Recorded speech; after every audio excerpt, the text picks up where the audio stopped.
Do you know that there have been studies that show just a 5% increase in customer retention translates to as little as 25% increase in profits?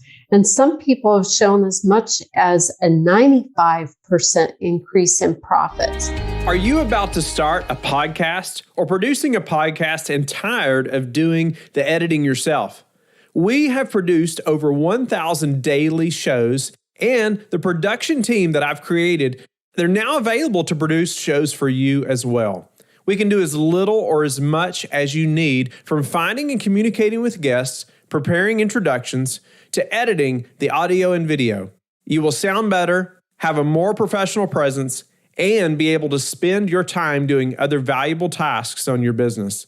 Let me know you're interested by emailing me directly at whitney@lifebridgecapital.com. Branding versus marketing, marketing versus branding. Which one should we focus on? How much of both? What do we need the most? If you have a massive budget, or if you have almost no budget, you have to think through these things. You have to have a brand. You have to have a website. You have to have that professional presence, but man, you still have to market. You still have to have some budget for that. You have to think through what that looks like. But then also, you're doing all that to get people in the door, right? But then how do you keep them there? How do you retain them? What does that process look like? Oftentimes, we don't know, and we're not the experts in the marketing or branding front. And so we either bootstrap it and do the best we can, or we find somebody, we hire somebody to do it for us, or we find a mentor, somebody that's going to help us. And our guest today is just that, Royce King. She's been on the show once before. You're going to hear me talk about that, but she knows this stuff inside and out. She's a real estate investor also. So she knows that side of the business, which is very helpful. But she's a marketing strategist and copywriter. She's helped dozens of real estate professionals create a marketing strategy that doesn't make them dependent on paid ads. Her methodology engages prospects that takes them through the customer journey to convert them from lead to a sale. Now, Royce and I go through many things about budgeting for marketing and branding and what that looks like, which one of those things you should focus on. But, some of the statements studies that she talked about, ones she mentioned was just a 5% retention rate can show up to or more than a 25% increase in profit. And she said some studies will even show up to a 90 to 95% increase in profit with just a 5% retention rate. And so oftentimes in our business, I know I have been guilty of this. It's like we're so focused on lead generation that we don't focus on, or enough anyway, on the investors that we've already got in the door. Right? We already have them there. They're already interested. They may have already invested with us as well. I mean, wow, they already trust us, right? And like us, know us, all those components, but we're not doing enough to nurture them. And so they are ready to invest in our next project and and even more so telling their friends about us as well. Like, how are we doing that? And are you doing that well? And she's going to go through how that is often cheaper, less expensive than the lead generation part and getting new people in the door, new investors. So I want you to listen to this interview. And she also has an amazing offer at the end. You need to listen up for that, because she created this offer just for you, for our listeners. And I've known Royce for a while, and she blows me away by how much she wants to serve our listeners, how much she's going to help you in this interview, but also in this offer. You better take her up on it if you're having some marketing issues, which, let me tell you, most of us are. Royce, welcome back to the show. Honored to have you. Your expertise is definitely needed in our business, and any business, I believe, because it's so important, such an important part of the business, what you do. And I know you're going to help myself and the listeners today to do this better, or at least understand better what we need on the marketing front. I get questions all the time about marketing, and I'm not the marketing expert by any means. So I'm glad you're here to help answer some of those things. But I want to just jump right in. I want to give the listeners, I want them to know also you were on show WS 1041, and where we talked about different marketing strategies, and it was August 27th of last year. So I'd encourage them to go back and listen to that, and even to get to know you better. But then I want to jump in today to branding versus marketing. I know you're going to help us better understand what we need, but welcome back. Thank you very much, Whitney. It's a pleasure to be back. Awesome. Well, let's jump right in. You're an expert in this field. And so help us better understand branding versus marketing, which do we need? And I know there's some specific things that we're going to dive into that the listener needs to know about. Yeah, I get asked all the time. So what's the difference? Isn't branding important? And for Nike and Coca-Cola, it is, right? They keep their brand in front of us, but we know when we hear just do it, that it's Nike. Most of us have not positioned ourselves so that when people hear our tagline, they know who we are and what we do, or where we can just have the swoosh in front of us and people know that that's us, right? They don't recognize the real estate syndication show by your swoosh or your logo, because you're not Nike. And so many people spend all their money on branding and then have nothing left to market, right? I paid someone $7 or $10 or $20,000 to build me this cool, awesome website and $5,000 to design this amazing logo. And now I have no money to hire you to write content. What do I do? Well, don't spend all your money on branding, because while it's important, a brand is designed to express your brand in the market through your purpose, your position, your personality, and all of that is encompassed by your logo and your colors and your feel and your look, right? But don't spend all your money there, because you're not going to be able to compete with the big brands because no one knows your brand yet. So allocate some money for marketing, because that is the process of promoting your brand to drive sales. And isn't that what your small business needs that's struggling to find a niche and capture market share? You need sales. And without being able to promote your brand to drive sales, you're going to fall flat. So some of the marketing activities are SEO, content creation, nurture and sales email sequences. Save some money for those marketing initiatives. Would you help us to understand maybe even a budget? I was just thinking through, I don't know, this could be all over the place, right? I mean, depending on the business and their budget that they already have that they can spend on something like this. But maybe it could even be a percentage, but it's like if we have $5,000 to get some of this started, or even $2,000, somebody that's just getting into this, maybe help them to think through, okay, how much this should be put towards branding versus marketing? How should we think about some of that? Or maybe that's a budget that low, maybe way out of the ballpark, as far as even considering this. Help us to think through that. The Small Business Development Center that has business plan templates suggests somewhere in the range of 10% for a marketing budget. But until you're generating revenue, 10% of zero is still zero. So it goes back to not spending all of your money on branding. And if you're an existing business with revenue that is being generated, think about what one sale means to you.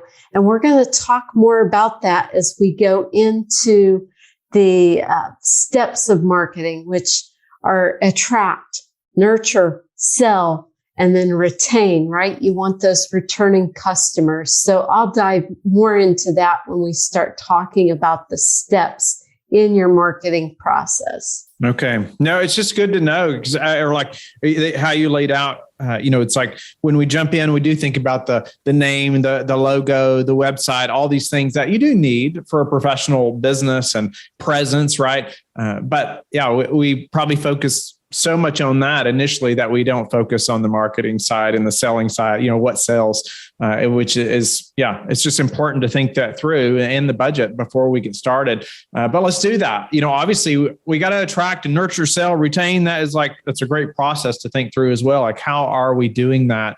And I feel like oftentimes, even when we jumped in with the podcast and some of that stuff, we didn't have anything.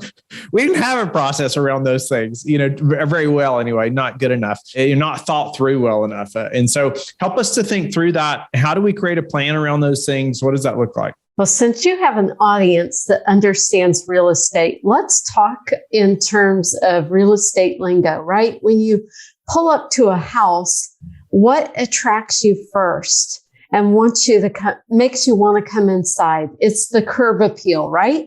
Your website is your curb appeal, your front door.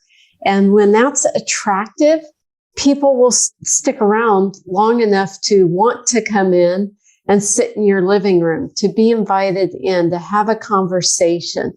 So your front door has to be attractive. Our inbox is so full of junk every day that the last thing we need is more emails.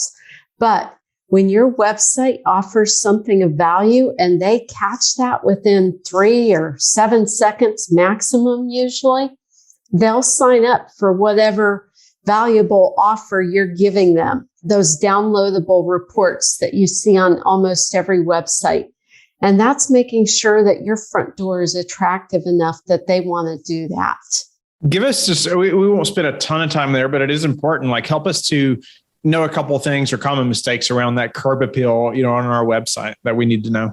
Yeah. So often we'll have generic language like save time, save money. I love using this example. It's found in Donald Miller's Marketing Made Simple book. And he talks about if someone invented an oil change service where you had to only change your oil once a year, but you put some generic thing like save time, save money, that could be referring to anything. But if you said your oil only has to be changed once a year, now you're really defining what differentiates you from the other things out in the market.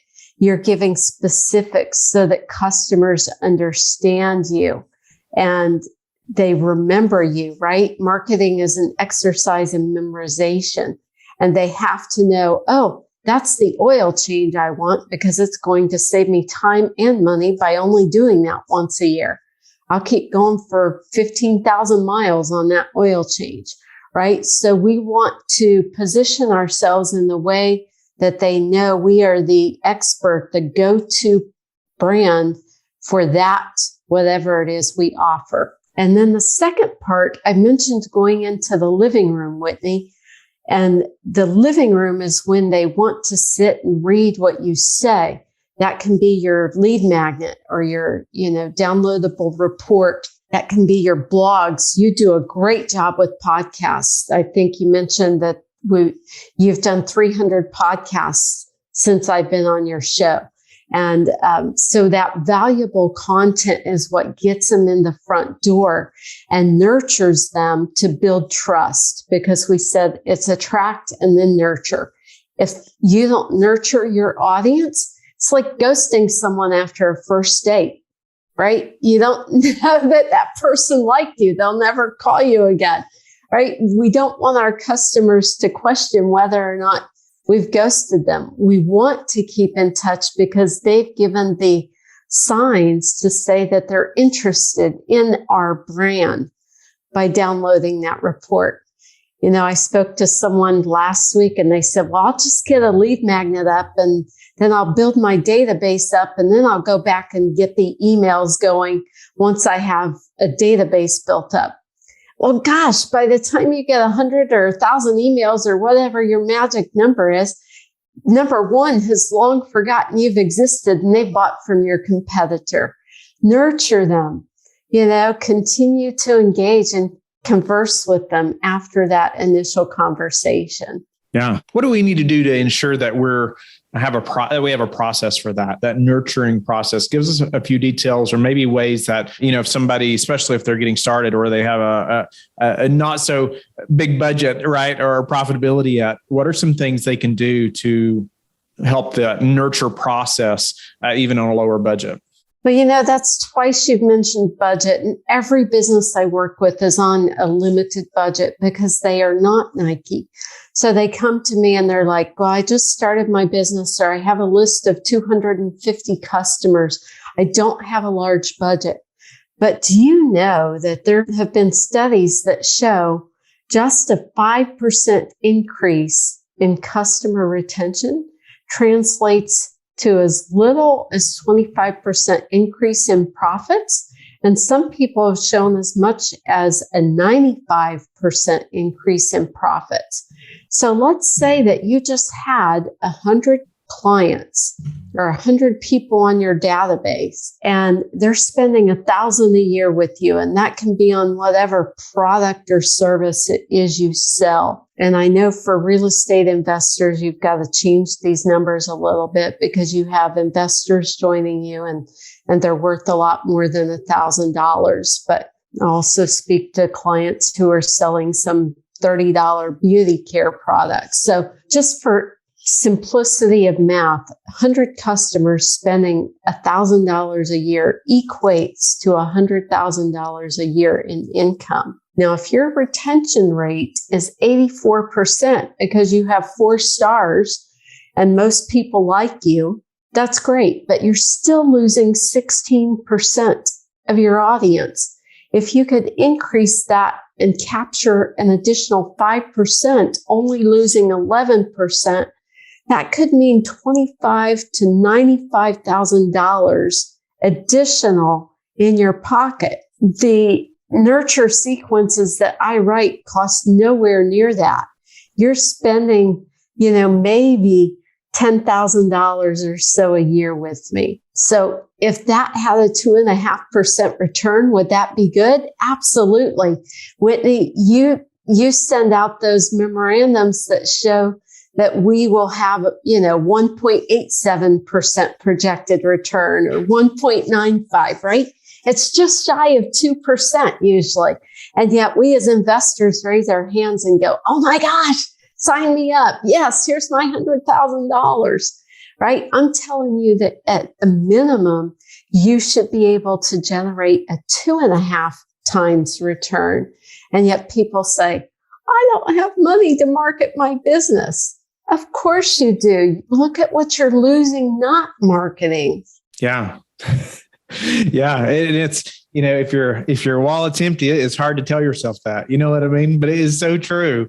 It is so true. We do not think strongly enough on the marketing front. And I see brands that do marketing well, and it does compel you to want to work with them, right? They're so it just compels you to want to reach out to them or learn more about them because there's already this confidence built in you or that you have built in them because they seem so professional or, they're branded so well, they're marketed so well, all those things.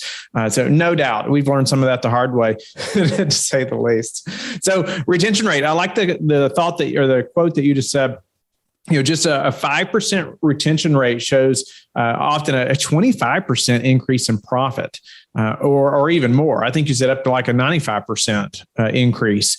Wow, and I have thought about that oftentimes in our business where we may have many thousands of investors on a list, right? And then it's we're so focused on getting in front of new investors, right? And getting them in the door that we lose focus sometimes on the nurturing process or the selling process, and the retention of our investors that we already have. And so, let's think through as you talk about this process: attract, nurture, sell, retain.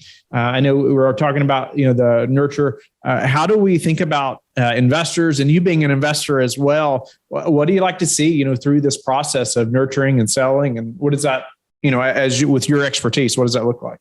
Yeah, we nurture people by staying in conversation. Again, we live in this digital world and we don't tend to take it offline and think what that looks like in our real world scenario. Like I mentioned, first date. Well, when you ghost someone and you don't call them after that first date, they have to assume you're not interested. We do that online all the time as well. Download my great report, but then I'll never speak to you again, right? Or, oh my gosh, now you've made the sale and I never hear from you again. I always despise going and buying a high ticket item like a house or a new car or even car insurance, because those are 3 of the most expensive things that we typically purchase. You don't ever hear from those people again. Does that car salesman honestly think you're going to keep that car you bought when you're 30 years old and have it when you're 80? Why isn't he keeping in touch with you? knowing that your wife will need a car, your 16-year-old kid will need a car, you'll need a car. Why is that? We do focus so much on new acquisition that we forget those who already have fallen in love with us, and you've worked so hard to build trust. Why? And I can say I'm guilty too. When I think back to the fact that I've been in this business since 2014 and how many customers I've served, and I download my annual report from all my invoices every year, I think, oh my gosh, I've served, 1,000 customers, 1,200 customers, whatever the number is. I only have time to write so much content. If I continued to serve 75 customers, I'd never need to look for someone ever again, right? And so what is it about that nurture that we fail at and have to continue to seek other customers? It is more expensive to acquire new customers than it is to retain old. And all of these studies that I'm referring to, you can go find.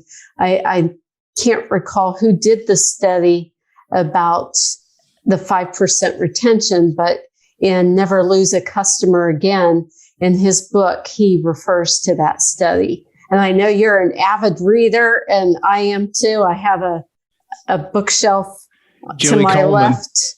Never lose a customer again. Got there it right you go. there. Yeah, it's on my shelf to my left. And so I don't recall who did the study, but he cites that. And there are studies that cite it's more expensive to acquire new than it is to retain current. So why aren't we focused on that nurturing process? And that's what I do for my customers, is really give you the content that keeps you top of mind in front of your customers so that you never have to lose a customer again. And you can get that 2.5 to 9x return. Speak to the nurture versus sell. Like as we move through that process, like everybody says, when do you sell? When do you ask? When do you, what does that look like, through that process? Yeah, you have to attract them first, right? You have to get their attention. It's a noisy world out there, and we have a lot of competition and people see a lot of ads. So the first thing is to attract their attention and then nurture them until you build trust. And you're never going to sell someone until they trust you and you've given them enough content to make a decision. The sales process looks different for all of us because the higher the risk and the more expensive the item, the longer the sales process may be. Not always, but maybe, right? If I'm buying a $5 Starbucks coffee, the buying decision is quick, right? The other day, my husband and I were shopping for some kind of home item for the house because we just moved, and we walked into Target. And of course, the Starbucks sign was right there at the door with their feature of the month. And then I said, oh, do we need a Starbucks? It's 1:30, 2 o'clock in the afternoon. I turned to him, do we need a Starbucks? We didn't need one until we saw that sign. Right? And 5 minutes later, we get in the checkout line, and there in front of us is the Starbucks counter. Well, are we stopping to get a Starbucks, right? That's a 5 to 10 minute buying decision. It's very short. If we're buying a car, it may take us a week to 30 days to research a new car that we want. If we're doing our due diligence on a multifamily investment that's a few $1 million, it may be a little bit longer due diligence process. So the sale happens through multiple touch points, and depending on the risk and the price of your offer, it could require a minimum of 5 touch points or, 7, 11, 13 touch points. And that nurture process has to keep your customer engaged until they convert from a lead to a customer. And that sales cycle is different for all of us, but no less than 5 touch points is what I recommend. And I work with clients individually to determine how long that sequence needs to be and at what cadence it needs to be to ensure that you stay top of mind. Yeah, we don't want to bug them too much, right? Or run them off. But thinking through, obviously you were talking about those touch points, and I was thinking about like emails versus calls versus text messages. Like all these ways that we can reach out to people. What are your thoughts around emails versus calls, or should we include text sometimes? How do you feel about those things when we're trying to stay top of mind with that, say, investor in our case? Yeah, it's going to, again, vary on what you're selling. For investors and what you do, a call is very important. I would never send you $100,000 without having a conversation. I want to see your body language, see if you can look me in the eye, right? All of those things are important to know if I can trust you. For Starbucks coffee, nothing was needed but the sign at the front door, right? Because it's low risk, low cost. For clients who are investing 10 grand a year with me, usually a 30-minute call will do the trick, right? And so it's really going to depend on what you're selling and how high the risk is. Okay. No, that's a good analogy too. I was thinking, you're not buying a $100,000 cup of coffee typically, right? That would be. It does depend on the risk. I just we just moved, as I said, and I tried a new doctor, and we contact each other through an online portal. You know what? If they're delivering test results that are somewhat serious or concerning, online portal doesn't do the trick, nor does her assistant.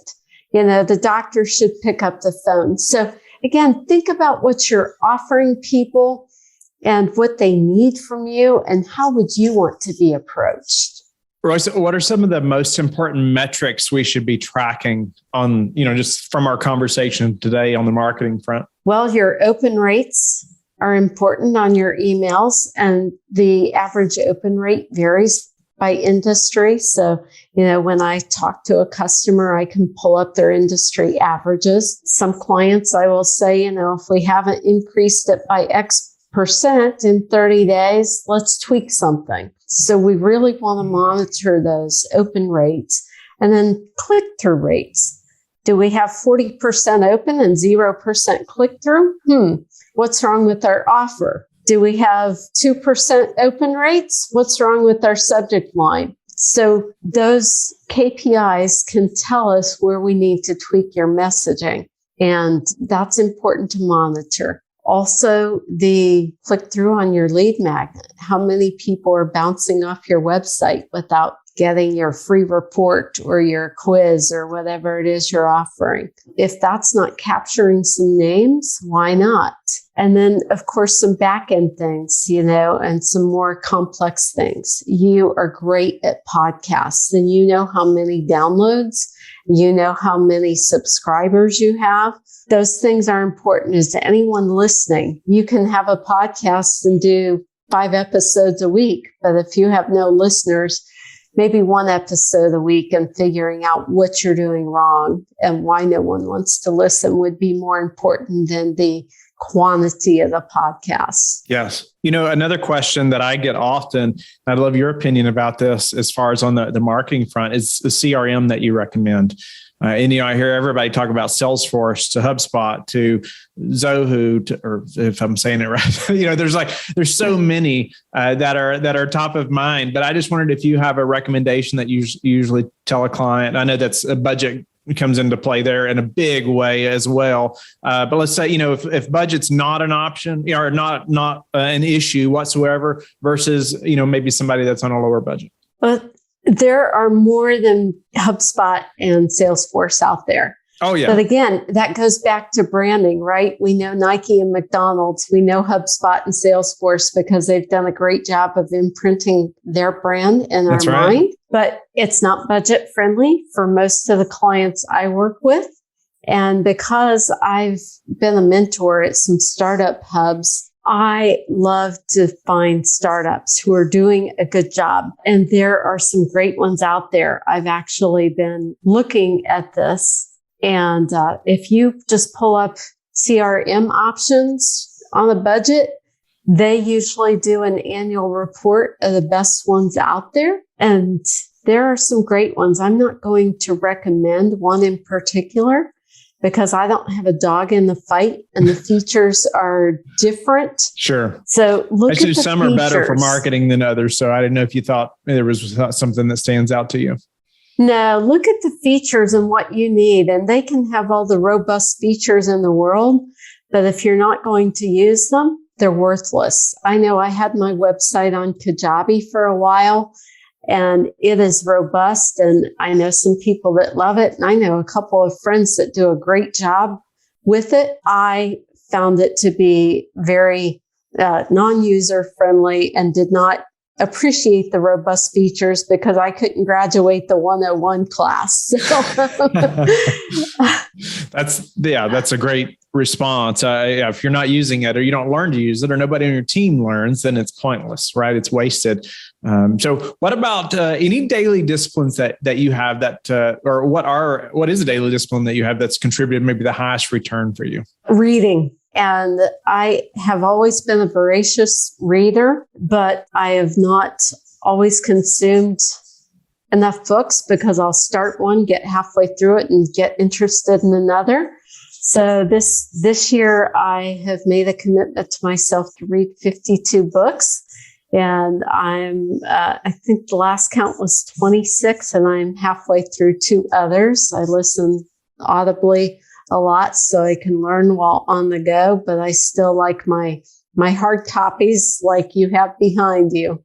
Yeah, that's awesome. That's a great habit. I love the goal of 52, I think you said. So I love that goal and tracking that as well. I'm trying to do something similar as I'm trying to read a bunch also. What about number one thing that's contributed to your success? Having a mentor, having a coach. You know, I'm a business coach and I work with a lot of startups who need direction and need to make sure that they're doing product customer fit and honing their offers. Yet I still have a couple of coaches that I work with because you always have blind spots. And they're called blind spots because you can't see them, right? Someone said you can't read the label when you're inside the bottle. And we're all inside our own bottle. We're inside our own business. And we don't have the outside perspective or the 360 view when we're inside that bottle. So grab a coach. What about how do you like to give back?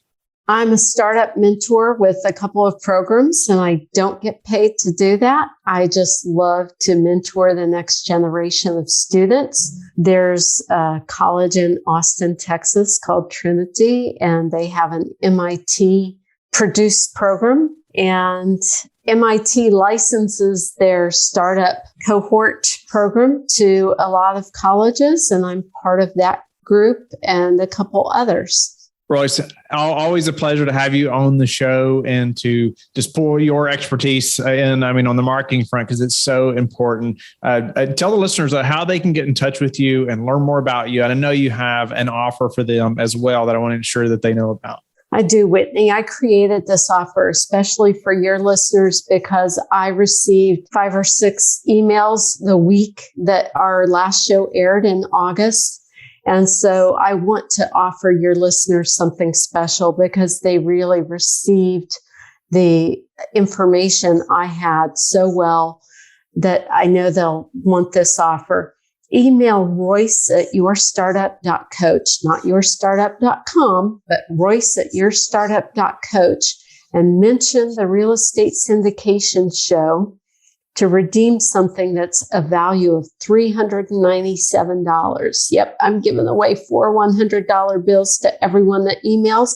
And what you're going to get for that is a 31-point marketing assessment to find those blind spots and those gaps, to determine what the right marketing plan is for you so that you're not wasting dollars investing in areas that are not going to give you that return that we talked about, and a 30-minute audit where you are going to meet one-on-one with me and go over that report and get answers to your questions. So $400 value, Whitney.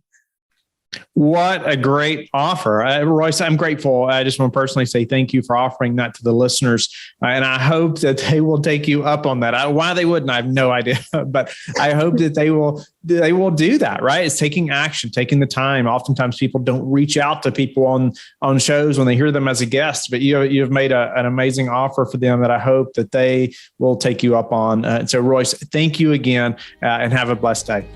Thank you, Whitney. Thank you for being a loyal listener of the show. Please subscribe and share it with your friends. We want to help you become the passive investor you've always wanted to become, but also the operator you've always wanted to become. We want to be the number one resource for your real estate investing journey. But go to lifebridgecapital.com where you can start investing in real estate today.